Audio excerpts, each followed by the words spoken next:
मला अभिमान आहे आणि मी अभिनंदन करीन की आमचे सगळे नगरसेवक नेले होते. उद्धवचे मावळते गेल्याला 84 का काय ते होते, त्यातले सगळे नेले होते. 60-65 नेले होते.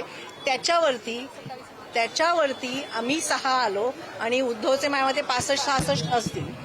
सो आम्ही खूप चांगली लढत दिली आहे. आणि परत मी सांगते, खूप चांगली लढत विदाऊट एनी आपण असं म्हणतो की सैन्याला निदान धान्य वगैरे तरी पुरवायला लागतं, तेवढं धान्यच आम्ही पुरवलं. आणि तिथे म्हणजे तो मिसाईल्स सगळं असून सुद्धा आम्ही खूप चांगली लढत दिली. ठाकरे ब्रँडचा बँड वाजवला असं ट्रोल केलं जातं. ते त्यांना आता बघा, ते त्यांना काय ट्रोल करायचं ते कळते. आम्ही ट्रोलच ना, मी तर कधीच उत्तर देत नाही. पहिली ठाण्यात एकही जागा आलेली नाही. खरं तर अविनाश जाधव प्रत्येक गोष्टीसाठी आंदोलन ठाण्यात कसं आहे माहितीये ना, DCM असल्यामुळे त्यांनी आमचे उमेदवारचे फॉर्म 2-3 उमेदवारांचे फॉर्म असेच रद्द केले. मी तर जसं बोलली तसं कल्याण डोंबिवली तसंच सगळीकडे की तुमचे उमेदवार पळवा, तुमचे शाखाध्यक्ष पळवा, तुमचे विभागाध्यक्ष पळवा. अरे तुमचे पक्ष एवढ्या वर्षाचे आहेत ना, तुम्ही का नाही तुमची माणसं निर्माण करत?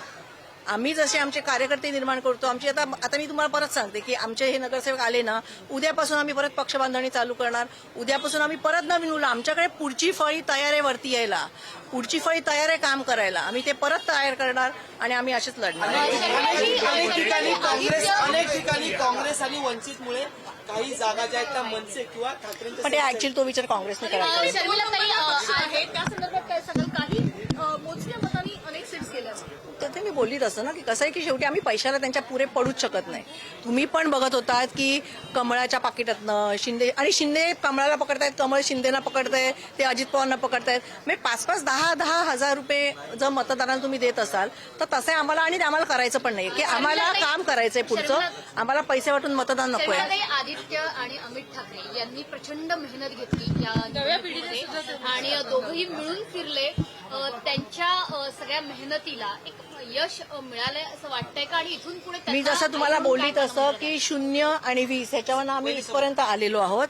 सो मला तर असं वाटतं की मला वाईट नक्की वाटलं की कमी आले, पण तरी सुद्धा जिथून आम्ही चालू केलं 0, जसं बोलतो आमचे सगळे नगरसेवक सगळे म्हणजे पक्षातली अख्खी जी दिसेल माणसं ती उचलत होते, त्याच्यावरती आम्ही ही लढाई लढलोय.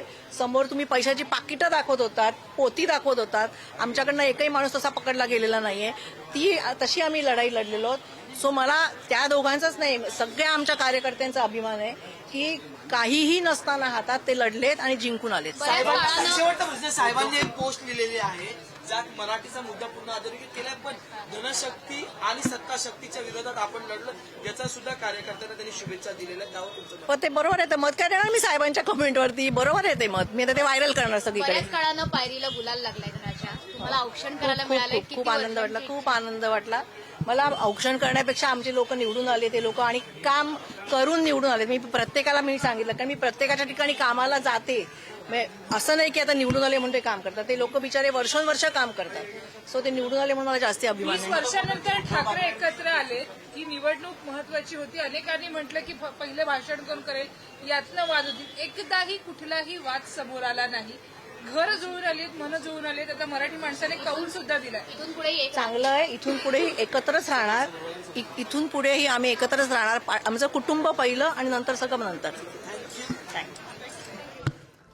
शर्मिला ठाकरे यांचा माध्यमांशी संवाद, विजयी उमेदवारांचं त्यांनी अभिनंदन केलेलं आहे, कार्यकर्त्यांचं अभिनंदन केलेलं आहे आणि जनतेने कौल दिलेला आहे. इथूनही पुढे असंच काम करणार असं सुद्धा त्यांनी म्हटलेलं आहे. इतकंच नाही, सत्ताधाऱ्यांनी पोते भरून पैसे वाटल्याचा आरोप सुद्धा त्यांनी केलेला आहे. शर्मिला ठाकरे माध्यमांशी संवाद साधत होत्या. आम्ही खूप चांगली लढत दिली असल्याचं शर्मिला ठाकरे म्हणालेल्या आहेत.